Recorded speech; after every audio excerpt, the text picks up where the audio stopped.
നമസ്കാരം. 2024 current affairs സീരീസിൽ ഇന്നത്തെ ക്ലാസ് മുതൽ 2024 മെയ് മാസത്തിലെ കറണ്ട് അഫയേഴ്സ് ആണ് നമ്മൾ പഠിക്കാനായിട്ട് തുടങ്ങുന്നത്. ഇതിനു മുമ്പുള്ള ക്ലാസ്സുകളെല്ലാം നിങ്ങൾ കാണുന്നുണ്ട്, പഠിക്കുന്നുണ്ട് എന്ന് വിചാരിക്കുന്നു. നമുക്ക് ഇന്നത്തെ ക്ലാസ്സിനകത്തോട്ട് വരാം. ഞാൻ അജിത് സുമേരു. ഏവർക്കും ആസ്ഥ അക്കാഡമിയിലേക്ക് സ്വാഗതം.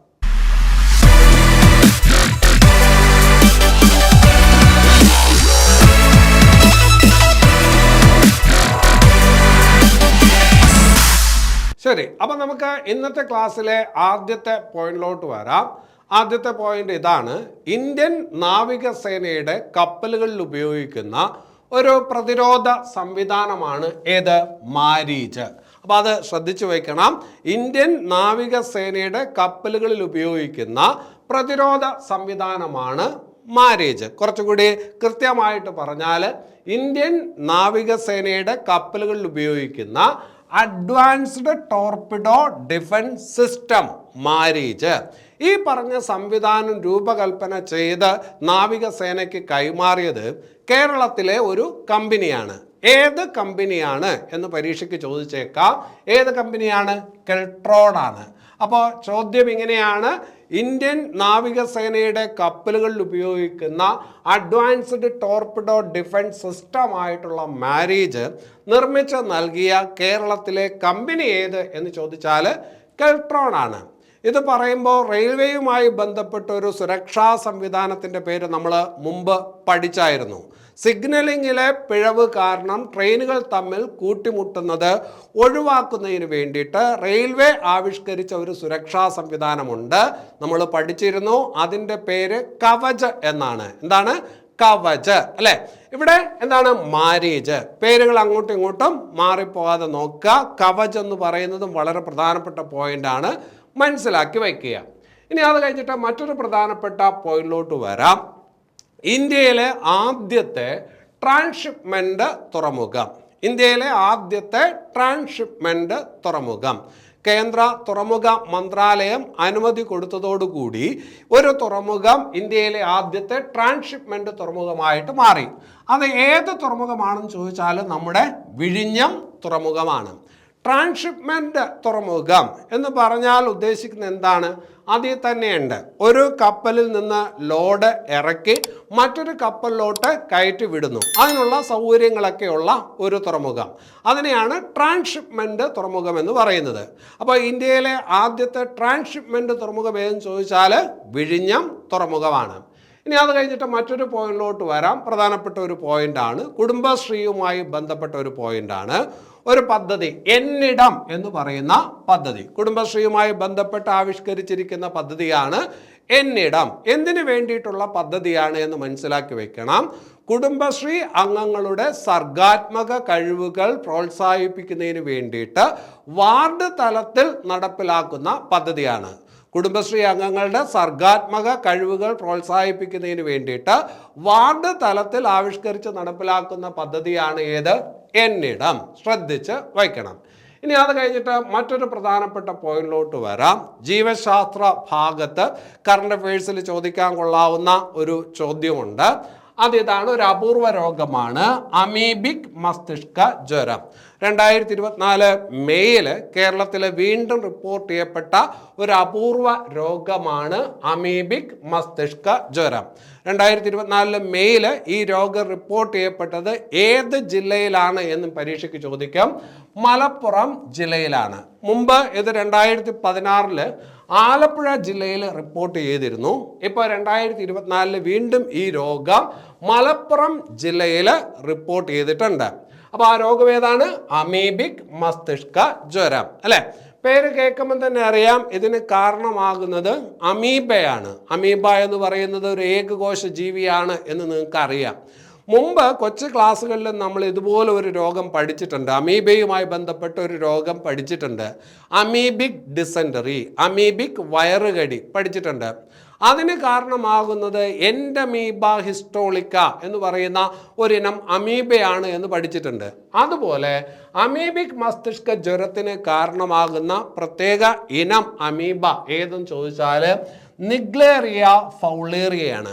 നിഗ്ലേറിയ ഫൗളേറി. അവിടെ ശ്രദ്ധിക്കേണ്ടത് മസ്തിഷ്കത്തെ തിന്നുന്ന അമീബ, മസ്തിഷ്കത്തെ തിന്നുന്ന അമീബ, ബ്രെയിൻ ഈറ്റിംഗ് അമീബ എന്നുകൂടി അറിയപ്പെടുന്ന അമീബയാണ് നിഗ്ലേറിയ ഫൗളേറി. കാരണം എന്താണെന്ന് ചോദിച്ചാൽ ഇത് മൂക്കിലൂടെയാണ് ശരീരത്തിലോട്ട്, മനുഷ്യ ശരീരത്തിലോട്ട് പ്രവേശിക്കുന്നത്. ഇപ്പോൾ നമ്മൾ നീന്തുമ്പോൾ, മുങ്ങുമ്പോൾ, കുളത്തിലോ അല്ലെങ്കിൽ പുഴയിലോ നീന്തുകയോ മുങ്ങുകയോ ഒക്കെ ചെയ്യുമ്പോൾ മൂക്കിലൂടെ പ്രവേശിക്കാൻ സാധ്യതയുണ്ട് ഈ അമീബ. അങ്ങനെ ഇത് പ്രവേശിച്ച് കഴിഞ്ഞാൽ തലച്ചോറിലെത്തും, തലച്ചോറിലെ കലകളെ നശിപ്പിക്കാം, അല്ലെങ്കിൽ തലച്ചോറിലെ കലകൾക്ക് വീക്കമുണ്ടാക്കാം. അതാണ് അമീബിക് മസ്തിഷ്ക ജ്വരം. അപ്പോൾ അത് ശ്രദ്ധിച്ചു വെക്കുക. അപ്പോൾ ഈ അമീബ മനുഷ്യ ശരീരത്തിലോട്ട് പ്രവേശിക്കുന്നത് ഏതു വഴിയാണ്? മൂക്കിലൂടെയാണ് എന്ന് മനസ്സിലാക്കി വെക്കുക. വേറൊരു പ്രധാനപ്പെട്ട കാര്യം കൂടിയുണ്ട്. ഈ പറഞ്ഞ രോഗം മനുഷ്യരിൽ നിന്ന് മനുഷ്യരിലേക്ക് പകരില്ല. മനുഷ്യരിൽ നിന്ന് മനുഷ്യരിലോട്ട് പകരുന്ന രോഗമല്ല ഏത്? അമീബിക് മസ്തിഷ്ക ജ്വരം. അപ്പോൾ അത്രയും കാര്യങ്ങൾ അവിടെ മനസ്സിലാക്കുക. അതിന് കാരണമായിട്ടുള്ള അമീബ ഇനം ഏതാണ്? നിഗ്ലേറിയ ഫൗളേറി, അല്ലെ? ബ്രെയിൻ ഈറ്റിംഗ് അമീബ എന്നറിയപ്പെടുന്ന ഇനം അമീബ ഏതെന്ന് ചോദിച്ചാലും ഇതാണ് നിഗ്ലേറിയ ഫൗളേറി. അപ്പോൾ ഇവിടെ ചോദ്യം ചോദിക്കുന്നത് 2024 മെയ് മാസത്തിൽ അമീബിക് മസ്തിഷ്ക ജ്വരം കേരളത്തിൽ റിപ്പോർട്ട് ചെയ്യപ്പെട്ടത് ഏത് ജില്ലയിലാണെന്ന് ചോദിച്ചാൽ മലപ്പുറം ജില്ലയിലാണ്. ഈ രോഗം 2016 ആദ്യമായിട്ട് കേരളത്തിൽ റിപ്പോർട്ട് ചെയ്യപ്പെടുന്നത് ആലപ്പുഴ ജില്ലയിലാണ് എന്നുള്ളത് ഓർത്തു വയ്ക്കുക. അതുപോലെ തന്നെ 2024 റിപ്പോർട്ട് ചെയ്യപ്പെട്ട മറ്റൊരു രോഗമുണ്ട്, വെസ്റ്റ് നൈൽ പനി. വെസ്റ്റ് നൈൽ പനി പേര് കേൾക്കുമ്പോൾ തന്നെ അറിയാം, ഇത് ആഫ്രിക്കയുമായി ബന്ധപ്പെട്ടിരിക്കുന്ന ഒരു രോഗമാണ്. 1937 ആദ്യമായിട്ട് വെസ്റ്റ് നൈൽ പനി ലോകത്ത് റിപ്പോർട്ട് ചെയ്യപ്പെട്ടത് ഉഗാണ്ട എന്ന് പറയുന്ന രാജ്യത്താണ്. ആദ്യമായിട്ട് വെസ്റ്റ് നൈൽ പനി റിപ്പോർട്ട് ചെയ്യപ്പെട്ടത് എവിടെയാണ്? ഉഗാണ്ടയിലാണ്. ഇന്ത്യയിൽ ആദ്യമായിട്ട് വെസ്റ്റ് നൈൽ പനി റിപ്പോർട്ട് ചെയ്യപ്പെടുന്നത് മുംബൈയിലാണ്. 1952 ആ കാലങ്ങളിലാണ് ഇന്ത്യയിൽ ആദ്യമായിട്ട് വെസ്റ്റ് നൈൽ പനി റിപ്പോർട്ട് ചെയ്യപ്പെട്ടത് എവിടെയാണ്? മുംബൈയിലാണ്. ലോകത്ത് എവിടെയാണ്? ലോകത്ത് ഉഗാണ്ടയിലാണ്. അപ്പോൾ ഈ രോഗം കേരളത്തിൽ റിപ്പോർട്ട് ചെയ്യപ്പെട്ടു 2024 മെയ്യിൽ, വെസ്റ്റ് നൈൽ പനി. ഇതിന് കാരണമാകുന്നത് വൈറസാണ്. ഇതിന് കാരണമാകുന്നത് എന്താണ്? വൈറസാണ്. ശ്രദ്ധിച്ചു വയ്ക്കുക. വെസ്റ്റ് നൈൽ പനി ഇത് പരത്തുന്നത് കൊതുകുകളാണ്. ക്യൂലക്സ് വിഭാഗത്തിൽപ്പെട്ട കൊതുകുകളാണ് വെസ്റ്റ് നൈൽ പനി പരത്തുന്നത് എന്ന് മനസ്സിലാക്കി വയ്ക്കുക. ക്യൂലക്സ് വിഭാഗത്തിലെ കൊതുകുകളാണ് വെസ്റ്റ് നൈൽ പനി പരത്തുന്നത്. കാരണം എന്താണ്? വൈറസാണ്. പരത്തുന്നത് കൊതുകുകളാണ് എന്നുള്ളത് മനസ്സിലാക്കി വയ്ക്കുക. 2024 മെയ് മാസത്തിൽ തൃശ്ശൂർ, മലപ്പുറം, കോഴിക്കോട് ജില്ലകളിൽ വെസ്റ്റ് നൈൽ പനി റിപ്പോർട്ട് ചെയ്യപ്പെട്ടിരുന്നു. അതുമായി ബന്ധപ്പെട്ട ഒരു മരണവും കൂടി സംഭവിച്ചിട്ടുണ്ട്. അത് തൃശ്ശൂരിലാണ്.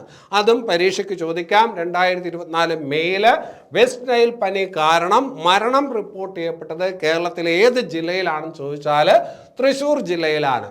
അപ്പോൾ 3 ജില്ലകളിലാണ് റിപ്പോർട്ട് ചെയ്യപ്പെട്ടത്. തൃശ്ശൂർ, മലപ്പുറം, കോഴിക്കോട് ജില്ലകളിലാണ് റിപ്പോർട്ട് ചെയ്യപ്പെട്ടത്. മസ്തിഷ്ക ജ്വരം, അമീബിക് മസ്തിഷ്ക ജ്വരം റിപ്പോർട്ട് ചെയ്യപ്പെട്ടത് മലപ്പുറം ജില്ലയിലാണ്. ശ്രദ്ധിച്ചു വയ്ക്കുക. ജീവശാസ്ത്ര ഭാഗത്ത് ഈ ചോദ്യങ്ങൾ ചോദിക്കാൻ കൊള്ളാം. ഇനി അത് കഴിഞ്ഞിട്ട് കേരളത്തിലെ 2ാമത് മെട്രോ നിലവിൽ വരുന്നത് ഏത് ജില്ലയിലാണ്? കേരളത്തിലെ 2ാമത് മെട്രോ. കേരളത്തിലെ ആദ്യത്തെ മെട്രോ ഏതാണെന്ന് നിങ്ങൾക്കറിയാം. കേരളത്തിലെ ആദ്യത്തെ മെട്രോ റെയിൽ ഏതാണ്? അത് കൊച്ചി മെട്രോ റെയിലാണ്, അല്ലേ? കേരളത്തിലെ ആദ്യത്തെ വാട്ടർ മെട്രോ, കേരളത്തിലെ എന്നല്ല ഇന്ത്യയിലെ തന്നെ ആദ്യത്തെ വാട്ടർ മെട്രോയും എവിടെയാണ്? കൊച്ചിയിലാണ്, അല്ലേ? ഇത് റെയിൽ മെട്രോയുടെ കാര്യമാണ് ഈ പറയുന്നത്. കേരളത്തിലെ ആദ്യത്തെ റെയിൽ മെട്രോ എവിടെയാണെന്ന് ചോദിച്ചാൽ നമുക്കറിയാം, കൊച്ചിയിലാണ്. കേരളത്തിലെ 2ാമത് റെയിൽ മെട്രോ വരുന്നത് എവിടെയാണ് എന്ന് ചോദിച്ചാൽ തിരുവനന്തപുരം ജില്ലയിലാണ്. ഇവിടെ ഒരു കാര്യം കൂടി മനസ്സിലാക്കി വെക്കുക. മെട്രോ, കേരളത്തിലെ ആദ്യത്തെ മെട്രോ നമുക്കറിയാം കൊച്ചി. കേരളത്തിലെ 2ാമത് മെട്രോ വരുന്നത് തിരുവനന്തപുരത്ത്. ഇന്ത്യയിലെ ആദ്യത്തെ വാട്ടർ മെട്രോ എവിടെയാണ്? അത് കൊച്ചിയിൽ. ഇന്ത്യയിലെ ആദ്യത്തെ അണ്ടർ വാട്ടർ മെട്രോ വരുന്നത് എവിടെയാണ്? അത് കൊൽക്കത്തയിലാണ്. ഹുഗ്ലി നദിക്ക് കീഴിലൂടെയാണ്. നമ്മൾ പഠിച്ചിട്ടുള്ളതാണ്. ഇന്ത്യയിലെ ആദ്യത്തെ അണ്ടർ വാട്ടർ മെട്രോ എന്ന് ചോദിച്ചാൽ കൊൽക്കത്തയാണ്. ഹുഗ്ലി നദിക്ക് താഴെയാണ്. ശ്രദ്ധിച്ചോണം. ഇനി അത് കഴിഞ്ഞിട്ട് വേറൊരു ഭാഗത്തോട്ട് വരാം. നമുക്ക് അറിയാവുന്ന ഒരു കാര്യമാണ്, 1893 ചിക്കാഗോയിൽ വച്ച് ലോക സർവമത സമ്മേളനം നടന്നു. സ്വാമി വിവേകാനന്ദനൊക്കെ പങ്കെടുത്ത സർവമത സമ്മേളനം 1893 നടന്നത് അല്ലേ. അപ്പോൾ അത് പാശ്ചാത്യ ലോകത്താണ് ആ സർവമത സമ്മേളനം നടന്നത്. അതായത് ലോകത്തിൻ്റെ പടിഞ്ഞാറ് ഭാഗത്ത് ആണ് ആ സർവമത സമ്മേളനം നടന്നത്. അതേസമയം പൗരസ്ത്യ ദേശത്ത്, അതായത് കിഴക്ക് ഭാഗത്ത്, ലോകത്തിൻ്റെ കിഴക്ക് ഭാഗത്ത് അത്തരത്തിലൊരു സർവമത സമ്മേളനം നടന്നത് കേരളത്തിലാണ്, ഇന്ത്യയിലാണ്, കേരളത്തിലാണ്, ആലുവയിലാണ്, ശ്രീനാരായണ ഗുരുവിൻ്റെ നേതൃത്വത്തിലാണ് അല്ലേ. ശ്രീനാരായണ ഗുരുവിൻ്റെ നേതൃത്വത്തിൽ ആലുവയിലെ അദ്വൈത ആശ്രമത്തിൽ വെച്ച് ഒരു സർവമത സമ്മേളനം 1924 നടന്നിട്ടുണ്ട്. 1924 എന്ന് പറയുമ്പോൾ ഇപ്പോൾ 2024, അതായത് അത് കഴിഞ്ഞിട്ട് 100 വർഷമായി. അപ്പോൾ ആലുവ സർവമത സമ്മേളനത്തിൻ്റെ 100ാം വാർഷികമാണ് 2024 അല്ലേ. അപ്പോൾ അതുമായി ബന്ധപ്പെട്ട്, ആലുവ സർവമത സമ്മേളനവുമായി ബന്ധപ്പെട്ട് ഒരു സ്മാരക ഗ്രന്ഥം കേരള സാഹിത്യ അക്കാദമി ഈ അടുത്ത കാലത്ത് പുറത്തിറക്കിയിരുന്നു. ഒരു സ്മാരക ഗ്രന്ഥം. അപ്പോൾ ഏത് സംഭവത്തിൻ്റെ സ്മാരക ഗ്രന്ഥമാണ് കേരള സാഹിത്യ അക്കാദമി 2024 പുറത്തിറക്കിയത്? അതിനൊരു പേരുണ്ട്, അതിലോട്ട് വരാം. പുറത്തിറക്കിയത് എന്ന് ചോദിച്ചാൽ ആലുവ സർവമത സമ്മേളനവുമായി ബന്ധപ്പെട്ട ഒരു സ്മാരക ഗ്രന്ഥമാണ് 2024 കേരള സാഹിത്യ അക്കാദമി പുറത്തിറക്കിയത്. അതിൻ്റെ പേരാണ് പല മതസാരവും മേഘം. പല മതസാരവും മേഘം ഒരു സ്മാരക ഗ്രന്ഥമാണ്. അത് പുറത്തിറക്കിയത് കേരള സാഹിത്യ അക്കാദമിയാണ്. അത് ഏത് സംഭവവുമായി ബന്ധപ്പെട്ടാണ്, ഏത് സംഭവത്തിൻ്റെ 100ാം വാർഷികവുമായി ബന്ധപ്പെട്ടാണ് എന്ന് ചോദിച്ചാൽ ആലുവ സർവമത സമ്മേളനത്തിൻ്റെ 100ാം വാർഷികവുമായി ബന്ധപ്പെട്ടാണ്. അത് ശ്രദ്ധിച്ചു വെക്കണം, നല്ല ഒരു ചോദ്യമാണ്. കേരള സാഹിത്യ അക്കാദമി. ശരി, ഇനി അത് കഴിഞ്ഞിട്ട് കേരള സംഗീത നാടക അക്കാദമിയുടെ നേതൃത്വത്തിൽ 2023 സംസ്ഥാന പ്രൊഫഷണൽ നാടക മത്സരം 2024 സംഘടിപ്പിച്ചു. കേരള സംഗീത നാടക അക്കാദമിയുടെ നേതൃത്വത്തിൽ 2023 സംസ്ഥാന പ്രൊഫഷണൽ നാടക മത്സരം സംഘടിപ്പിച്ചു. അതിൽ മികച്ച നാടകമായി തിരഞ്ഞെടുക്കപ്പെട്ട നാടകം ഏത് എന്ന് പരീക്ഷയ്ക്ക് ചോദിക്കാൻ കൊള്ളാം. ആ നാടകത്തിൻ്റെ പേരാണ് മണികർണിക. അപ്പോൾ ചോദ്യം ശ്രദ്ധിക്കണം. കേരള സംഗീത നാടക അക്കാദമിയുടെ നേതൃത്വത്തിൽ 2023 സംസ്ഥാന പ്രൊഫഷണൽ നാടക മത്സരത്തിൽ മികച്ച നാടകത്തിനുള്ള പുരസ്കാരം ഏത് നാടകമാണ് നേടിയത്? മണികർണിക. അവിടെ തന്നെ വേറൊരു ചോദ്യം കൂടി പരീക്ഷയ്ക്ക് ചോദിക്കും. ഈ പറഞ്ഞ നാടക മത്സരത്തിൽ മികച്ച നാടക സംവിധായകനായി തിരഞ്ഞെടുക്കപ്പെട്ടത് അല്ലെങ്കിൽ അതിനുള്ള പുരസ്കാരം ലഭിച്ചത് ആർക്ക് എന്ന് ചോദിച്ചാൽ രാജേഷ് ഇരുളത്തിനാണ്. ആർക്കാണ്? രാജേഷ് ഇരുളം. അപ്പോൾ 2023 പ്രൊഫഷണൽ നാടക മത്സരം, അതിൽ മികച്ച നാടകമായിട്ട് തിരഞ്ഞെടുക്കപ്പെട്ട നാടകം മണികർണിക.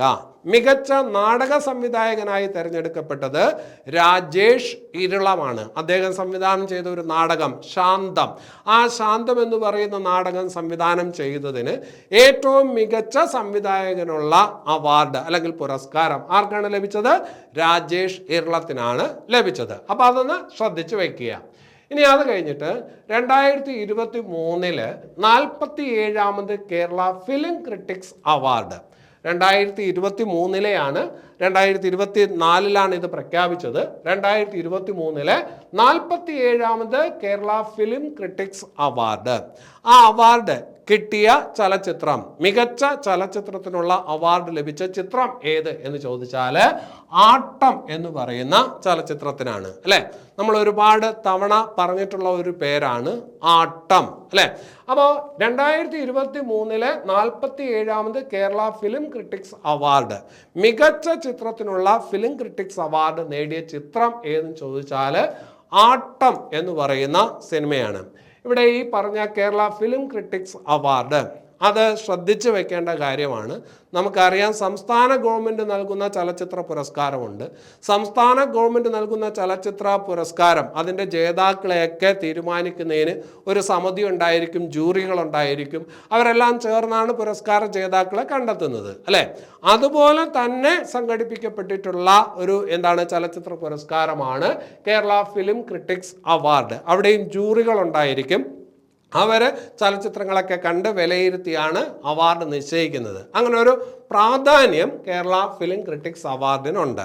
അപ്പോൾ 2023 47ാമത് കേരള ഫിലിം ക്രിട്ടിക്സ് അവാർഡ് മികച്ച ചിത്രത്തിനുള്ള പുരസ്കാരം ലഭിച്ച ചിത്രമേതെന്ന് ചോദിച്ചാൽ ആട്ടം എന്ന് പറയുന്ന സിനിമയ്ക്കാണ്. ഇനി അത് കഴിഞ്ഞിട്ട് ഈ പുരസ്കാരം മികച്ച സംവിധായകനുള്ള പുരസ്കാരം 2023 47ാമത് കേരള ഫിലിം ക്രിട്ടിക്സ് അവാർഡ് മികച്ച സംവിധായകനുള്ള പുരസ്കാരം കിട്ടിയത് ആർക്കെന്ന് ചോദിച്ചാൽ ആനന്ദ ഏകർഷിക്കാണ്. ആർക്കാണ്? ആനന്ദ ഏകർഷിക്കാണ്. നമ്മൾ നേരത്തെ പഠിച്ചിട്ടുള്ളതാണ്. ആട്ടം എന്ന് പറയുന്ന സിനിമ സംവിധാനം ചെയ്തതും ആര് തന്നെയാണ്? ആനന്ദ ഏകർഷിയാണ്. ഇനി അത് കഴിഞ്ഞിട്ട് ഈ പുരസ്കാരം, അതായത് ഫിലിം ക്രിട്ടിക്സ് അവാർഡ് മികച്ച നടനുള്ള പുരസ്കാരം നേടിയത് ആര് എന്ന് ചോദിച്ചാൽ 2 പേരാണ് മികച്ച നടനുള്ള പുരസ്കാരം പങ്കിട്ടെടുത്തത്. ഒന്ന് വിജയരാഘവൻ, വേറൊന്ന് ബിജു മേനോൻ. 2 പേർക്ക് ലഭിച്ചു. ആർക്കൊക്കെയാണ്? വിജയരാഘവനും ബിജു മേനോനുമാണ് മികച്ച നടനുള്ള പുരസ്കാരം ലഭിച്ചത്, അല്ലേ? അപ്പോൾ 2023 47ാമത് ഫിലിം ക്രിട്ടിക്സ് അവാർഡ് മികച്ച നടനുള്ള പുരസ്കാരം 2 പേർക്ക് ലഭിച്ചു, വിജയരാഘവൻ, ബിജു മേനോൻ. അതുപോലെ മികച്ച നടിക്കുള്ള പുരസ്കാരവും 2 പേർക്കാണ് ലഭിച്ചത്. ആർക്ക് എന്ന് ചോദിച്ചാൽ ഒന്ന് ശിവദ, വേറൊന്ന് സെറിൻ ഷിഹാബ്. സെറിൻ ഷിഹാബ്. അപ്പൊ ശിവദയ്ക്കും സെറിൻ ഷിഹാബിനുമാണ് മികച്ച നടിക്കുള്ള പുരസ്കാരം ലഭിച്ചത്. ഒന്ന് ശ്രദ്ധിച്ച് വയ്ക്കണം. ഇനി അത് കഴിഞ്ഞിട്ട് വേറൊരു പോയിന്റിലോട്ട് വരാം. 2024 മെയ് മാസത്തിൽ മരണപ്പെട്ട വളരെ പ്രസിദ്ധനായിട്ടുള്ള ഒരു മലയാളിയാണ് കേളത്ത് അരവിന്ദാക്ഷൻ മാരാർ. കേളത്ത് അരവിന്ദാക്ഷൻ മാരാർ, അല്ലെ? എങ്ങനെയാണ് പറഞ്ഞത്? 2024 മെയ് മാസത്തിൽ മരണപ്പെട്ട വ്യക്തിത്വമാണ് കേളത്ത് അരവിന്ദാക്ഷൻ മാരാർ. ഇദ്ദേഹം ഏത് മേഖലയിൽ പ്രസിദ്ധനായിരുന്നു എന്ന് പരീക്ഷയ്ക്ക് ചോദിക്കാം. ഇദ്ദേഹം താളവാദ്യ കലാകാരനാണ്. താളവാദ്യ കലാകാരനാണ് ആര്? കേളത്ത് അരവിന്ദാക്ഷൻ മാരാർ, അല്ലെ? ആ മാരാർ എന്നുള്ള പേര് കേൾക്കുമ്പോൾ താളവാദ്യ കലാകാരൻ എന്നുള്ളത് മനസ്സിൽ നിൽക്കും. ഓർത്ത് വെക്കുക. കേളത്ത് അരവിന്ദാക്ഷൻ മാരാർ ഏത് രംഗത്ത് പ്രശസ്തനായിരുന്നു എന്ന് ചോദിച്ചാൽ താളവാദ്യ കലാകാരനാണ്. തൃശ്ശൂർ പൂരവുമായിട്ടൊക്കെ ഒരുപാട് ബന്ധപ്പെട്ടിരിക്കുന്ന ഒരു വ്യക്തിത്വമാണ് കേളത്ത് അരവിന്ദാക്ഷൻ മാരാർ. ഇനി അത് കഴിഞ്ഞിട്ട് 2024 മെയ് മാസത്തിൽ മരണപ്പെട്ട മലയാളത്തിലെ വളരെ പ്രസിദ്ധനായിട്ടുള്ള ചലച്ചിത്ര സംവിധായകൻ ആര് എന്ന് ചോദിച്ചാൽ ഹരികുമാറാണ്. 2024 മെയ് മാസത്തിൽ മരണപ്പെട്ട മലയാളത്തിലെ വളരെ പ്രസിദ്ധനായിട്ടുള്ള ചലച്ചിത്ര സിനിമ സംവിധായകൻ ആരെന്ന് ചോദിച്ചാൽ ഹരികുമാറാണ്. ഇപ്പോൾ ഒരു പക്ഷേ ഹരികുമാറിൻ്റെ സിനിമകൾ നിങ്ങൾക്ക് പരിചയമുണ്ടായിരിക്കില്ല. എങ്കിലും ഞാനൊരു സിനിമയുടെ പേര് പറഞ്ഞാൽ നിങ്ങളത് തിരിച്ചറിയും. സുകൃതം എന്ന് പറഞ്ഞൊരു സിനിമയുണ്ട്. MT തിരക്കഥ എഴുതി മമ്മൂട്ടി അഭിനയിച്ച ഒരു സിനിമയുണ്ട്, സുകൃതം എന്ന് പറയുന്ന സിനിമ. ആ സിനിമ സംവിധാനം ചെയ്തിരിക്കുന്ന ആരെന്നറിയാമോ? അത് ഹരികുമാറാണ്. ഇദ്ദേഹത്തിൻ്റെ ആദ്യത്തെ സിനിമ എന്ന് പറയുന്നത് പെരുമ്പടവം ശ്രീധരൻ തിരക്കഥ രചിച്ച ഒരു സിനിമയാണ് ആമ്പൽ പൂവ് എന്നാണ് ആ സിനിമയുടെ പേര്. ഇദ്ദേഹത്തിൻ്റെ അവസാനത്തെ സിനിമ M മുകുന്ദൻ്റെ രചനയെ ആസ്പദമാക്കി നിർമ്മിച്ച ഒരു സിനിമയാണ് ഓട്ടോറിക്ഷക്കാരൻ്റെ ഭാര്യ. ഹരികുമാറിൻ്റെ ഏറ്റവും ഒടുവിലത്തെ സിനിമ അതായിരുന്നു, ഓട്ടോറിക്ഷക്കാരൻ്റെ ഭാര്യ. M മുകുന്ദൻ്റെ രചനയെ ആസ്പദമാക്കി സംവിധാനം ചെയ്ത ഒരു സിനിമയാണ്. അപ്പോൾ അതൊന്ന് ശ്രദ്ധിച്ചു വെക്കുക, ഹരികുമാർ.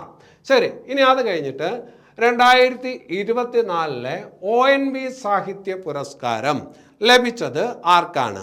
ONV കൾച്ചറൽ അക്കാദമി നൽകുന്ന പുരസ്കാരമാണ് ONV സാഹിത്യ പുരസ്കാരം. അപ്പോൾ 2024 ONV കൾച്ചറൽ അക്കാദമി നൽകുന്ന ONV സാഹിത്യ പുരസ്കാരം ലഭിച്ചത് ആർക്ക് എന്നുള്ളത് വളരെ പ്രധാനപ്പെട്ട ഒരു ചോദ്യമാണ്. ശ്രദ്ധിച്ചു വയ്ക്കണം.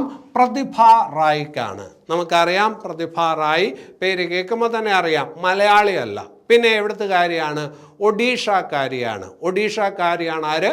പ്രതിഭ റായ്. അറിയപ്പെടുന്ന സാഹിത്യകാരിയാണ് പ്രതിഭ റായ്. 2011 ജ്ഞാനപീഠ പുരസ്കാരം ലഭിച്ചിട്ടുള്ള വളരെ പ്രസിദ്ധയായിട്ടുള്ള ഒഡിയൻ സാഹിത്യകാരിയാണ് പ്രതിഭ റായ്. അവർക്കാണ് 2024 ONV സാഹിത്യ പുരസ്കാരം ലഭിച്ചത്. അപ്പോൾ അത് മനസ്സിലാക്കി വയ്ക്കണം. ഇനി അത് കഴിഞ്ഞിട്ട് ഒരു ആത്മകഥയിലോട്ട് വരാം. ആത്മകഥയുടെ പേര് ധ്വനി പ്രയാണം.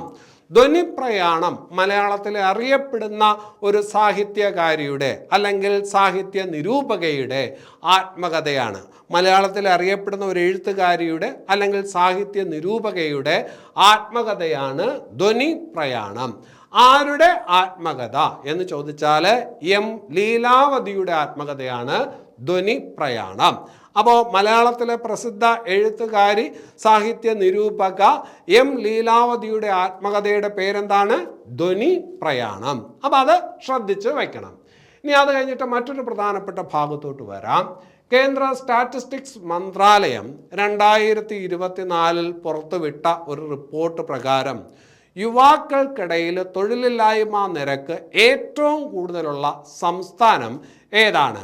കേന്ദ്ര സ്റ്റാറ്റിസ്റ്റിക്സ് മന്ത്രാലയം 2024 പ്രസിദ്ധീകരിച്ച റിപ്പോർട്ട് പ്രകാരം യുവാക്കൾക്കിടയിൽ ഏറ്റവും കൂടുതൽ തൊഴിലില്ലായ്മ നിരക്കുള്ള സംസ്ഥാനം ഏതാണ് എന്ന് ചോദിച്ചാൽ അത് കേരളമാണ്. അപ്പോൾ അത് ശ്രദ്ധിച്ച് വയ്ക്കണം. ഇനി വനിതകൾക്കിടയിൽ യുവതികൾക്കിടയിൽ ഏറ്റവും കൂടുതൽ തൊഴിലില്ലായ്മ നിരക്കുള്ളത് എവിടെയാണെന്ന് ചോദിച്ചാൽ അതൊരു കേന്ദ്രഭരണ പ്രദേശത്താണ്, ജമ്മു കാശ്മീരിലാണ്. എവിടെയാണ്? ജമ്മു കാശ്മീരിലാണ്. അപ്പോൾ ആ കാര്യം ഒന്ന് ശ്രദ്ധിച്ചു വെക്കണം. കേന്ദ്ര സ്റ്റാറ്റിസ്റ്റിക്സ് മന്ത്രാലയം 2024 പ്രസിദ്ധീകരിച്ച റിപ്പോർട്ട് പ്രകാരം യുവാക്കൾക്കിടയിൽ ഏറ്റവും കൂടുതൽ തൊഴിലില്ലായ്മ നിരക്കുള്ള സംസ്ഥാനം കേരളമാണ്. അതേസമയം വനിതകൾക്കിടയിൽ തൊഴിലില്ലായ്മ നിരക്ക് ഏറ്റവും കൂടുതലുള്ളത് ജമ്മു കാശ്മീരിലാണ്. ഈ റിപ്പോർട്ട് പ്രകാരം തൊഴിലില്ലായ്മ നിരക്ക് ഏറ്റവും കുറവുള്ളത് കേന്ദ്രഭരണ തലസ്ഥാന പ്രദേശമായിട്ടുള്ള ഡൽഹിയിലാണ്, അല്ലേ? അപ്പോൾ കേന്ദ്ര സ്റ്റാറ്റിസ്റ്റിക്സ് മന്ത്രാലയം 2024 പ്രസിദ്ധീകരിച്ച റിപ്പോർട്ട് പ്രകാരം തൊഴിലില്ലായ്മ നിരക്ക് ഏറ്റവും കുറവുള്ളത് എവിടെയാണ്? ഡൽഹിയിലാണ്. ഏറ്റവും കൂടുതലുള്ളത് എവിടെയാണ്?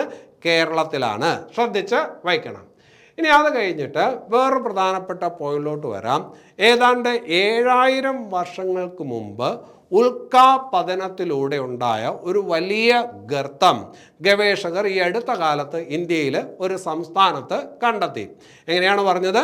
7000 വർഷങ്ങൾക്ക് മുമ്പ്, ഏതാണ്ട് 7000 വർഷങ്ങൾക്ക് മുമ്പ് എന്ന് പറയുമ്പോൾ BC 5000 കാര്യമാണ്. പിറകോട്ട് പോകുമ്പോൾ BC 5000 കാര്യമാണ്, അല്ലേ? അപ്പോൾ 7000 വർഷങ്ങൾക്ക് മുമ്പ് ഉൽക്കാപതനത്തിൻ്റെ ഭാഗമായിട്ടുണ്ടായ വലിയൊരു ഗർത്തം ഗവേഷകർ ഈ അടുത്ത കാലത്ത് ഇന്ത്യയിലെ ഒരു സംസ്ഥാനത്ത് കണ്ടെത്തി. ഏത് സംസ്ഥാനത്താണ് എന്ന് ചോദിച്ചാൽ അത് ഏത് സംസ്ഥാനത്താണ്? ഗുജറാത്തിലാണ്, അല്ലേ? അപ്പോൾ ഉൽക്കാപതനത്തിൻ്റെ ഫലമായിട്ടുണ്ടായ ഒരു വലിയ ഗർത്തം 7000 വർഷങ്ങൾക്ക് മുമ്പുള്ളതാണ്, അല്ലേ? ഉണ്ടായ ഗർത്തം ഗവേഷകർ കണ്ടെത്തിയത് ഏത് സംസ്ഥാനത്താണെന്ന് ചോദിച്ചാൽ ഗുജറാത്തിലാണ്. ഇനി അത് കഴിഞ്ഞിട്ട് വളരെ പ്രധാനപ്പെട്ട മറ്റൊരു പോയിന്റിലോട്ട് വരാം. നക്ഷത്ര സഭ എന്ന പേരിൽ ഇന്ത്യയിൽ ആദ്യമായിട്ട് ആസ്ട്രോ ടൂറിസം ക്യാമ്പയിൻ സംഘടിപ്പിച്ചത് ഏത് സംസ്ഥാനമാണ്? അല്ലേ? നക്ഷത്ര സഭ എന്നാണ് ആസ്ട്രോ ടൂറിസം ക്യാമ്പയിന് പേര് കൊടുത്തിരിക്കുന്നത്. ആസ്ട്രോ ടൂറിസം എന്നുകൊണ്ട് ഉദ്ദേശിക്കുന്നത് എന്താണ്? ബഹിരാകാശവുമായി ബന്ധപ്പെട്ട് ജ്യോതിർഗോളങ്ങളുമായി ബന്ധപ്പെട്ട അറിവും കാഴ്ചകളും ഒക്കെ ലഭിക്കുന്ന തരത്തിലുള്ള ഒരു സംവിധാനം. അതാണ് ആസ്ട്രോ ടൂറിസം ക്യാമ്പയിൻ. ഇത്തരത്തിൽ ഇന്ത്യയിൽ ആദ്യമായിട്ട് ഒരു ക്യാമ്പയിൻ സംഘടിപ്പിച്ചത് ഏത് സംസ്ഥാനമാണ്? ഉത്തരാഖണ്ഡാണ്. ശ്രദ്ധിക്കുക, ഏത് സംസ്ഥാനമാണ്? ഉത്തരാഖണ്ഡാണ്. അപ്പോൾ ചോദ്യം ഇതാണ്, നക്ഷത്ര സഭ എന്ന പേരിൽ ഇന്ത്യയിൽ ആദ്യമായിട്ട് ആസ്ട്രോ ടൂറിസം ക്യാമ്പയിൻ നടത്തിയത് ഏത് സംസ്ഥാനമാണ് എന്ന് ചോദിച്ചാൽ ഉത്തരാഖണ്ഡാണ്. അപ്പോൾ അത് ശ്രദ്ധിച്ച് വയ്ക്കുക. ഇനി അത് കഴിഞ്ഞിട്ട് ഇന്ത്യയിലെ ആദ്യത്തെ ഭരണഘടനാ പാർക്ക് നിലവിൽ വന്നത് എവിടെയാണ്? നല്ല ഒരു ചോദ്യമായിരിക്കും. ഇനിയുള്ള പരീക്ഷകളിലെ ചോദ്യപേപ്പറുകളിൽ ഈ ചോദ്യം നിങ്ങൾക്ക് കാണാനായിട്ട് പറ്റും. ഇന്ത്യയിൽ ആദ്യമായിട്ട് ഭരണഘടനാ പാർക്ക് നിലവിൽ വന്നത് എവിടെയാണ് എന്ന് ചോദിച്ചാൽ പൂനെയിലാണ്. എവിടെയാണ്? പൂനെയിലാണ്.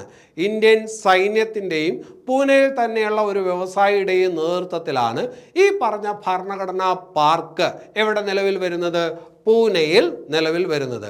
അപ്പോൾ ഇന്ത്യയിലെ ആദ്യത്തെ ഭരണഘടനാ പാർക്ക് നിലവിൽ വന്നത് എവിടെയാണ് എന്ന് ചോദിച്ചാൽ പൂനെയിലാണ്, മഹാരാഷ്ട്രയിലാണ്. ഇനി അത് കഴിഞ്ഞിട്ട് വളരെ പ്രധാനപ്പെട്ട മറ്റൊരു പോയിന്റിലോട്ട് വരാം. 2024 മെയ്യിൽ ബംഗാൾ ഉൾക്കടൽ രൂപം കൊണ്ട ചുഴലിക്കൊടുങ്കാറ്റ്. ഈ ചുഴലിക്കൊടുങ്കാറ്റ് നമ്മുടെ ബംഗാൾ, ഒഡീഷ തീരങ്ങളിൽ നാശമുണ്ടാക്കിയിരുന്നു. ആ ചുഴലിക്കൊടുങ്കാറ്റ് ഏത് എന്ന് പരീക്ഷയ്ക്ക് ചോദിക്കാം. ആ ചുഴലിക്കൊടുങ്കാറ്റിൻ്റെ പേരാണ് റേമൽ. എന്താണ്? റേമൽ ചുഴലിക്കൊടുങ്കാറ്റ്. അപ്പോൾ 2024 മെയ് മാസത്തിൽ ബംഗാൾ ഉൾക്കടൽ രൂപം കൊണ്ട് ബംഗാളിലും അതുപോലെ ഒഡീഷയിലും നാശം വിതച്ച ചുഴലിക്കൊടുങ്കാറ്റ് ഏത് എന്ന് ചോദിച്ചാൽ റേമലാണ്. അത് പറയുമ്പോൾ വേറൊരു കാര്യം കൂടി നിങ്ങൾ ശ്രദ്ധിച്ചു വെക്കണം. ഈ ചുഴലിക്കൊടുങ്കാറ്റിന് പേരിട്ട രാജ്യം ഏത് എന്നുള്ള രീതിയിലുള്ള ചോദ്യങ്ങളൊക്കെ നിങ്ങൾ കണ്ടു കാണും അല്ലേ? അപ്പോൾ ഇവിടെ റേമൽ ചുഴലിക്കൊടുങ്കാറ്റിന് പേരിട്ട രാജ്യം ഏത് എന്ന് ചോദിച്ചാൽ ഒമാനാണ് ഈ ചുഴലിക്കൊടുങ്കാറ്റിന് റേമൽ എന്ന പേര് നൽകിയിരിക്കുന്നത്. അപ്പോൾ ഇന്നത്തെ ക്ലാസ്സിൽ നമ്മൾ ഇതുവരെ പറഞ്ഞ പോയിന്റുകളെല്ലാം വളരെ വളരെ വളരെ പ്രധാനപ്പെട്ട പോയിന്റുകളാണ്. ഒരു പോയിന്റ് പോലും വിട്ടുപോകാതെ പഠിക്കണം. അത് നിങ്ങൾക്ക് പഠിക്കാൻ സൗകര്യത്തിനാണ് ഞാൻ എല്ലാ കാര്യങ്ങളും അവതരിപ്പിച്ചിട്ടുള്ളത്. നന്നായിട്ട് അത് മനസ്സിലാക്കി വയ്ക്കുക. ഇനി അത് കഴിഞ്ഞിട്ട് വേറൊരു കാര്യമുള്ളത്, ഇപ്പോൾ കറണ്ട് അഫയേഴ്സുമായി ബന്ധപ്പെട്ട് 2022, 23, 24 വർഷങ്ങളിലെ വളരെ പ്രധാനപ്പെട്ട പോയിന്റുകൾ, ഞാനിപ്പോൾ പറഞ്ഞതുപോലെ വളരെ പ്രധാനപ്പെട്ട പോയിന്റുകൾ മാത്രം ഉൾക്കൊള്ളിച്ചുകൊണ്ട് ആസ്ഥ അക്കാഡമി ഒരു പുസ്തകം തയ്യാറാക്കിയിട്ടുണ്ട്. 2022 മുതൽ 2024 വരെയുള്ള വളരെ പ്രധാനപ്പെട്ട കറണ്ട് അഫയേഴ്സ് ഭാഗങ്ങൾ ഉൾക്കൊള്ളിച്ച് തയ്യാറാക്കിയുള്ള പുസ്തകമാണ്. ആ പുസ്തകം നിങ്ങൾക്ക് ഇപ്പോൾ വാങ്ങാം. 100 രൂപയാണ് പുസ്തകത്തിൻ്റെ വില. 100 രൂപ മാത്രമാണ് വില. പോസ്റ്റൽ വഴി നിങ്ങൾക്ക് വീട്ടിൽ അയച്ചു തരും. പോസ്റ്റൽ ചാർജ് ഉൾപ്പെടെയാണ് 100 രൂപ. ഏതാണ്ട് 200 പേജുകളാണ് പുസ്തകത്തിനകത്ത് ഉള്ളത്. പെട്ടെന്ന് വായിച്ചു പഠിക്കാൻ പറ്റുന്ന വിധത്തിലുള്ള പുസ്തകമാണ്. അപ്പോൾ പുസ്തകം ആവശ്യമുണ്ട് എങ്കിൽ 97 45 46 47 97 എന്ന നമ്പറിലോട്ട് വിളിച്ചാൽ മതി. അതിൻ്റെ ഡീറ്റെയിൽസ് പറയാം. നമ്പർ ഒരിക്കൽ കൂടി പറയാം, ഓർക്കാൻ എളുപ്പമാണ്. ആദ്യവും അവസാനവും 97 45 46 47 അല്ലേ? അതായത് 97 45 46 47 97 എന്ന് പറയുന്ന നമ്പറിൽ വിളിക്കുക. അപ്പോൾ മെയ് മാസത്തിലെ കറണ്ട് അഫയേഴ്സ് പൂർണ്ണമല്ല. അടുത്ത ക്ലാസ്സിൽ ഇതിൻ്റെ ബാക്കി ഭാഗം നമുക്ക് പഠിക്കാം. അപ്പോൾ ഈ ക്ലാസ് ഇവിടെ അവസാനിക്കുന്നു. എല്ലാവർക്കും നല്ലത് വരട്ടെ. നന്ദി.